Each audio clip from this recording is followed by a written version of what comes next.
You will hear a number of different recordings, and you will have to answer questions on what you hear. There will be time for you to read the instructions and questions, and you will have a chance to check your work. All the recordings will be played once only. The test is in 4 sections. At the end of the test, you will be given 10 minutes to transfer your answers to an answer sheet. Now turn to Section 1. Section 1. You will hear a conversation between a travel agent and a woman who wants to go to Australia with her husband on holiday. First, you have some time to look at questions 1 to 3.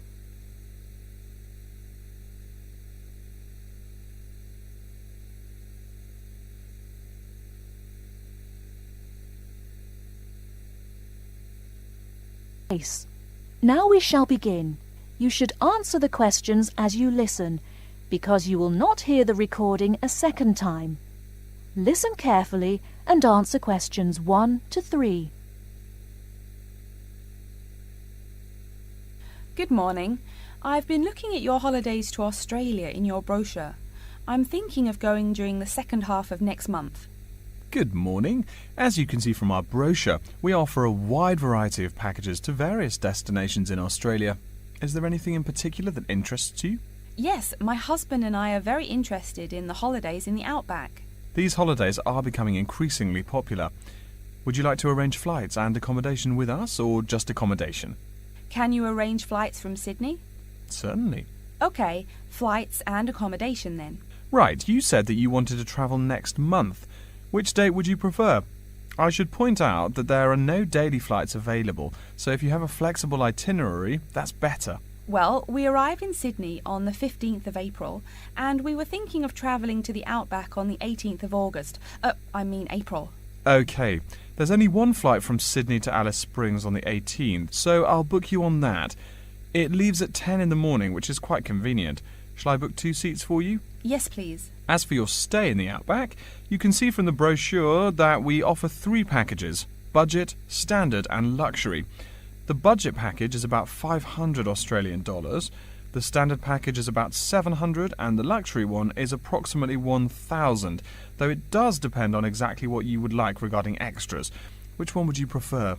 Well, we can't decide between the budget and standard options. Well, actually, just looking at my computer here, on the date that you want to fly into Alice Springs, there is no standard accommodation available. It's fully booked, I'm afraid. That's okay.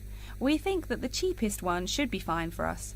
We don't mind roughing it for a few days, and we don't expect to be spending much time at our accommodations. We prefer the outdoors. Right, let's look at the room options.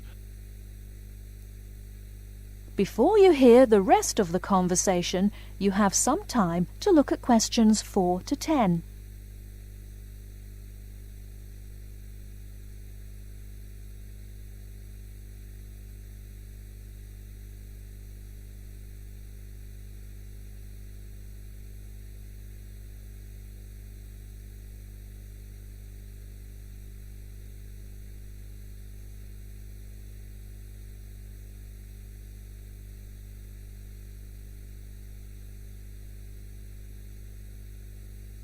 Now listen and answer questions 4 to 10. First of all, would you prefer a non-smoking room? Yes, neither of us smokes. OK. Oh, before I forget, could you book everything in my husband's name, please? Yes, of course. Are you paying by credit card? Yes. In that case, I'll need your husband's name exactly as it appears on the card. Of course, it's John A. Smythe. That's Smythe with a Y. John, middle initial A, surname Smythe, S-M-Y-T-H. Is that correct? Correct. Thank you. I'll just check the price. The room will cost $100 a night plus $10 tax, so $110 per night in total. Is that okay? Yes, that's fine. Book us for 3 nights, please. Most of the guests like to participate in some special activities and trips while they are staying in the outback. Is there anything that interests you and your husband? Yes, there are several things we'd like to see and do. We'd definitely like to visit the cultural centre. Yes, that's very popular. It's within walking distance of the accommodation and it's free. It's also a great place to pick up souvenirs of your trip. We were thinking about visiting one of the nearby farms. There are 2 farms nearby, a sheep farm and a kangaroo farm. There is also an opportunity to ride camels in the desert. Have you ridden a camel before? No, but it sounds like fun. Could you give me some more details about the kangaroo farm and the camel ride? Certainly. The kangaroo farm includes information on how the animals are raised, whilst the camel ride provides information on desert flora and fauna. Which would you prefer? You can arrange to see the kangaroos in the wild if you like, rather than on a farm. That sounds perfect. Okay, we'll go on the camel ride and see the kangaroos in their natural habitat. Okay, I'll arrange that for you. I forgot to mention that the journey also includes a stop at a place of Aboriginal artwork. It's a place well known for its stone carvings of animals and mythical creatures. That sounds great. Are the carvings in the desert? Yes. Wonderful. Well, that's perfect then. I'm sure you'll have a lovely trip, but remember that you need to take care in the sun. Yes, we're really looking forward to our trip. We really want to try to experience the dream time under the stars. Of course. That's what a trip to the outback is really all about. Yes. Now, how about the cost? That is the end of section 1. You now have half a minute to check your answers.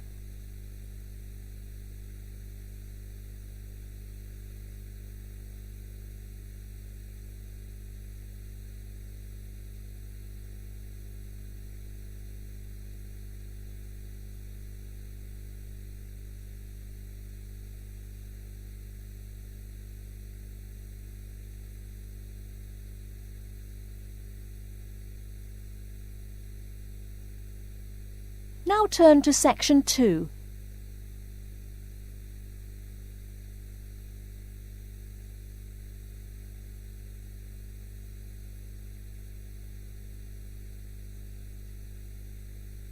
Section 2.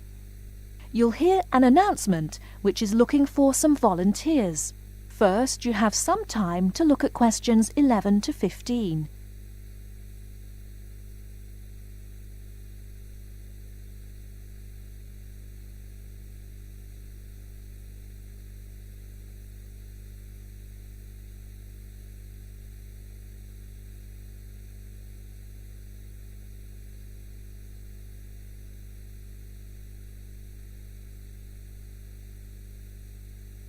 Now, listen carefully and answer questions 11 to 15.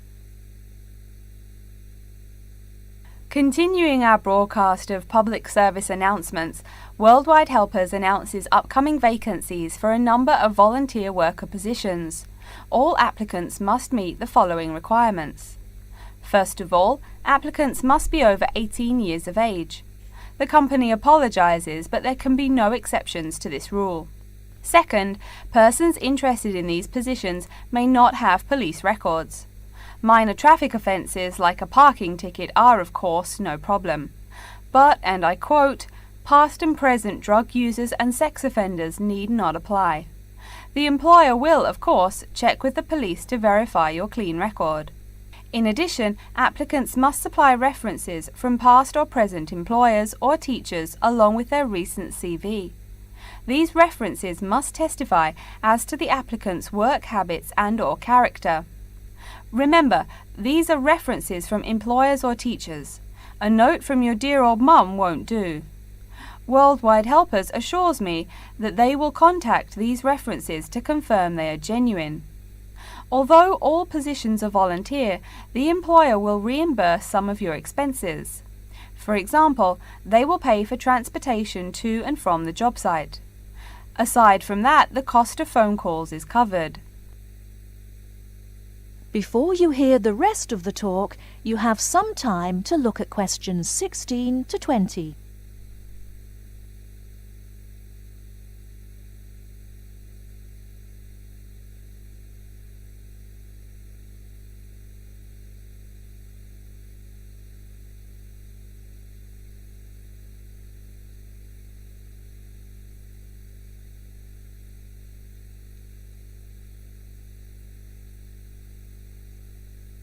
Now listen and answer questions 16 to 20.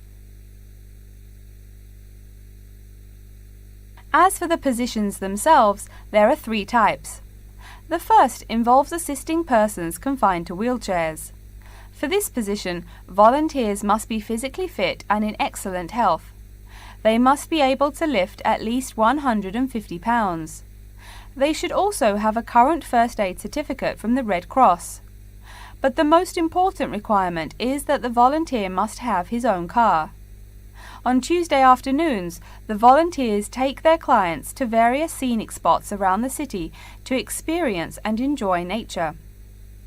If you don't drive, but you'd still like to get involved, the centre has a number of openings for people to read to the blind. Readers must, of course, read English clearly. Persons with no foreign accent are preferred. For these positions, you must be available on Monday mornings. Oh, wait, I see a note here.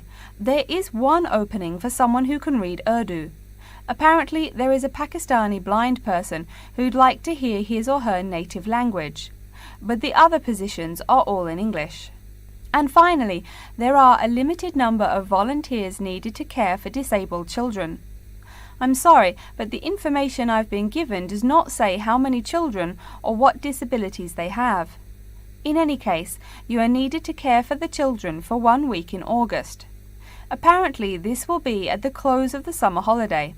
I would guess this involves helping them with the routine chores of daily life. Again, volunteers for this position must know basic first aid, be in good health, and be able to lift up to 75 pounds. All applications for this position have to be submitted no later than Monday, August 8th. Applications may be made either by regular postal service, the snail mail, or by email. The mailing address is Worldwide Helpers, Post Office Box 651, East Surrey, BY8 99C. Please write "Attention Mary Smith" on the envelope. Or you can send email to acrawfor@worldwidehelpers.org. That's acrawfor@worldwidehelpers.org. So get out there and do something good. Okay, our next announcement is looking for someone to facilitate tiger breeding at the London Zoo. And get this, it's a strictly volunteer position. That means you don't get paid. Oh my God. I'm sorry, ladies and gentlemen, but I just have to laugh. That is the end of section 2. You now have half a minute to check your answers.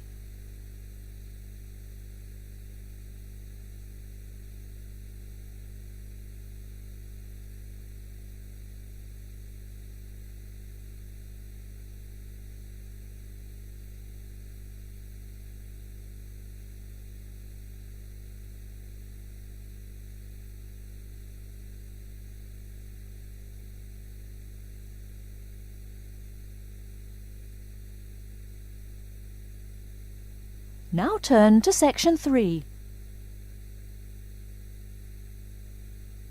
Section 3. You will hear a student called Pete talking to his classmate Dave about the presentation that he will give on environmental science. First, you have some time to look at questions 21 to 25.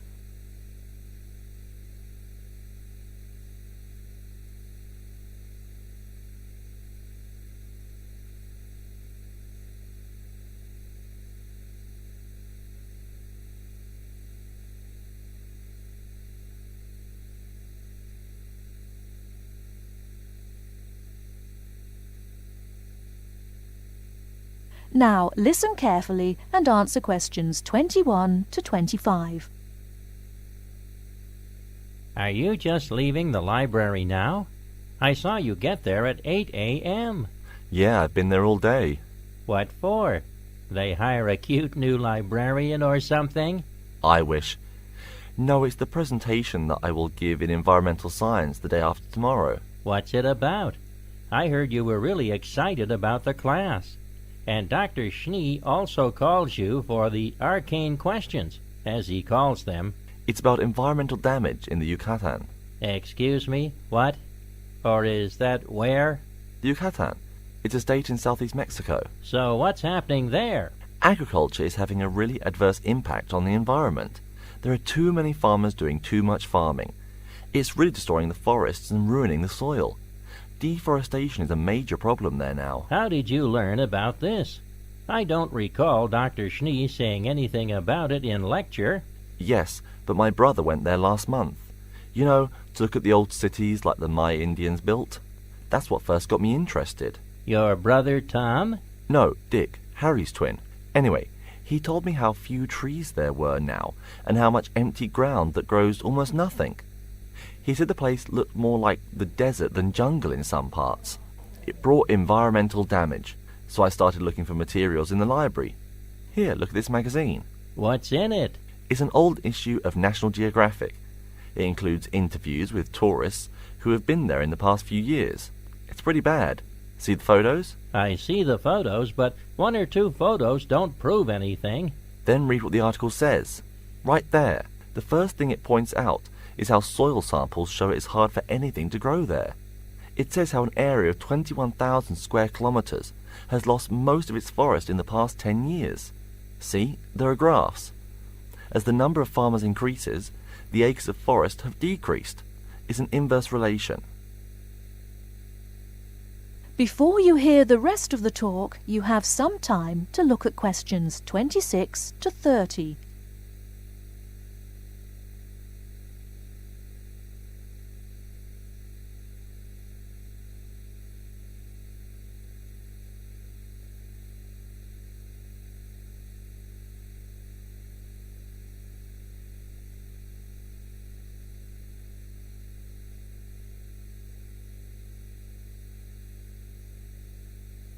Now listen and answer questions 26 to 30.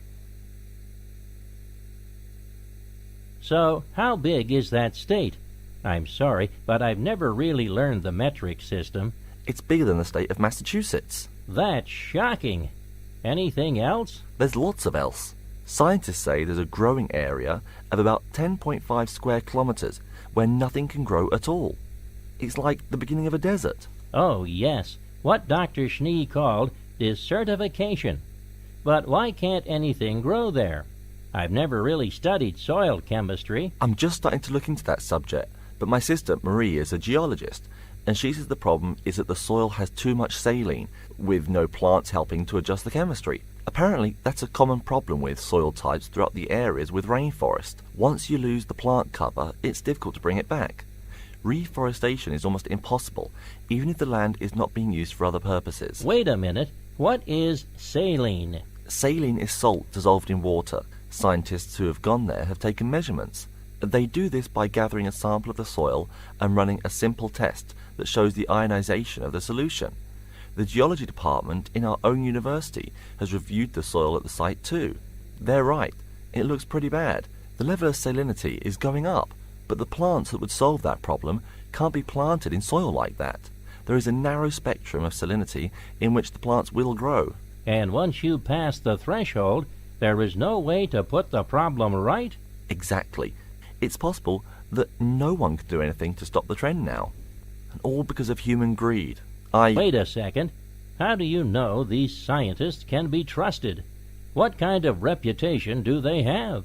Are they reliable? Oh, they're definitely reliable. They include 4 members of the faculty from the geology department right here at MIT. Here, study these photographs and check the damage yourself. That's what Dr. Horst, who wrote the book here, did.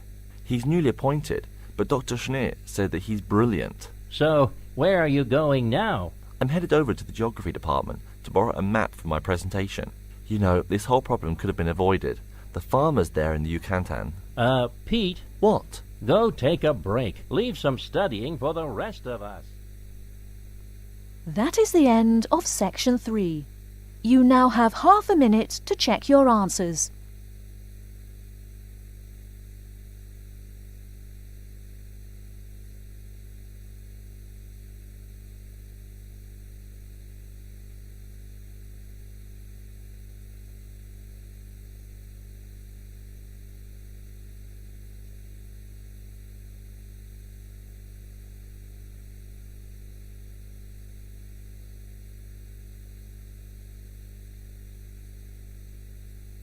Now turn to Section 4. Section 4. You will hear a lecture's introduction to Insect Biology 101. First, you have some time to look at questions 31 to 40.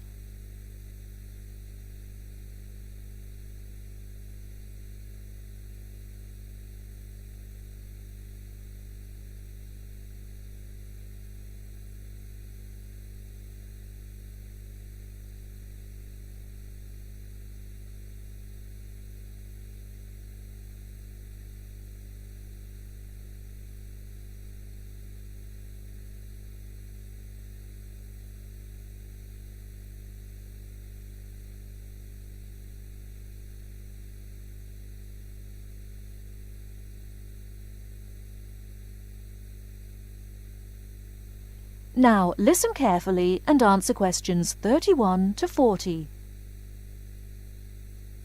Good afternoon and welcome to Insect Biology 101. I'd like to begin this course with a few remarks about good insects and bad ones. Bugs are all around us, and that's both a benefit and an annoyance, sometimes maybe even serious harm. First, let's talk about the good things that insects do for us. Probably the most important insect for humans, and maybe for all other life, is the bee. Bees help plants in the process of pollination, and thus are necessary to most flowers and fruit-producing trees. That is, they carry pollen from male flowers to female. If it weren't for bees, we'd have very few food plants and no fruit either. In fact, there would be no we. No less a thinker than Albert Einstein pointed out that, without bees, humanity would be dead within a year or less. We'd starve. It's that simple. That should maybe make us just a little humble. A little less dramatic is the fact that bees also make the honey we eat. Moreover, they produce beeswax, which is useful in candles and is also used as a first-rate furniture polish. Sure, these may not be vital to our lives, but they can serve as reminders of how important bees are. That's a point I keep coming back to in this course. Though, in all fairness, I should point out that butterflies aid in pollination as well as bees. Now, here in Michigan, what's the worst part of summer? Yep, that's right, mosquitoes. But I'm talking about helpful insects, right? So let's look at the dragonfly first. If there were no dragonflies, there would be even more mosquitoes. Dragonflies mainly eat mosquitoes and also a few other insects. Yes, that's right. They don't just fly around, and they also help to eliminate harmful insects. So the next time you see a dragonfly, don't you dare kill it.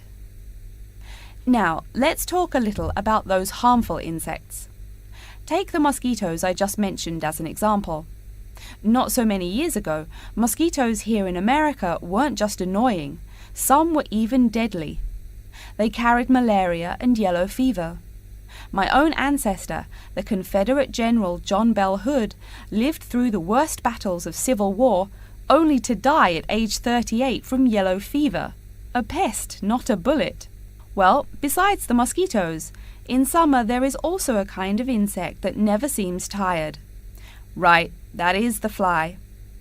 Before I go on talking, I must mention an African fly called the tsetse fly, which feeds on blood and can cause serious diseases in the people and animals that it bites.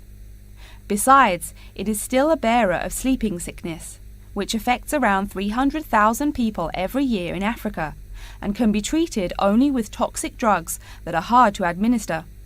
Worse still, the drugs sometimes don't work. Other insects, of course, destroy food crops.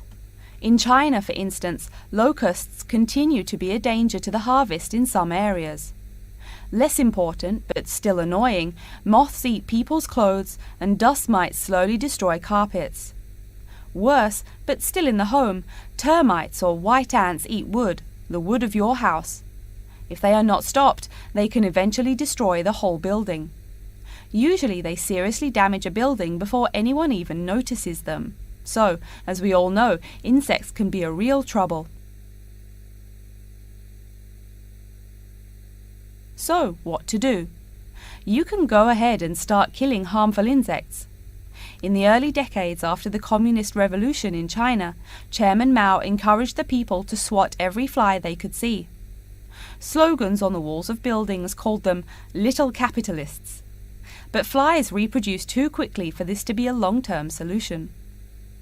For some decades in the West, to kill insects with chemicals seemed a good remedy. Unfortunately, chemicals can only be used in a limited area for a limited time. It's a small-scale solution. The insects come back. Worse still, some of the poisons used, like DDT, were found harmful to the environment. Many kinds of wildlife, like hawks, were harmed. And people in chemical-using rural areas have one of the highest rates of liver cancer in the world. It's no secret that chemicals remain harmful to humans. Like all species, insects adapt to their changing environments at an amazing rate. When a new chemical is introduced to their habitat, the insects that survive are generally the ones with some way of resisting the harmful effects. They then breed with the other survivors, and just like that, insects become resistant to most poison in a few generations. An insect generation, remember, is a couple of months at most. So again, we have to ask, what to do? Well, there are biological solutions. Some of these are pretty simple. One is destroying the insect's habitat. You take away their home or food. Cleaning your kitchen is the best way to prevent roaches. No garbage, no food. Getting rid of marshes and swamps eliminates mosquitoes. Other solutions might include bringing in dragonflies or bats in areas where mosquitoes are many. This is a cheaper alternative to chemicals. Biological methods like this also bring no extra pollution to the environment. But you have to be careful. If you change the environment too much, you might be hurting other forms of life accidentally. One recent method of controlling insect populations involves interrupting their breeding cycle. What does that mean? It means birth control for bugs. Insects are provided with food that makes them unable to reproduce. Since they can't have babies, the population disappears, or nearly so. And since no young are born, resistance is not a problem, with no young insects developing increased resistance. Interrupt the life cycle, eliminate the bug. It's clear that we must have an understanding of the life cycle of the insect. At least, that's the plan. We'll go into more detail as the course goes along. Now, I will stop here to see whether you have any questions or not. That is the end of section 4. You now have half a minute to check your answers.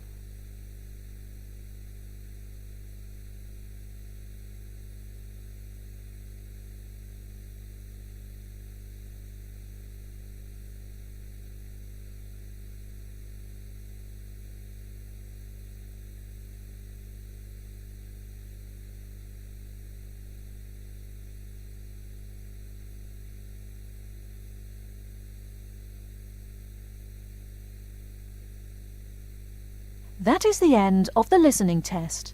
In the IELTS test, you will now have 10 minutes to transfer your answers to an answer sheet.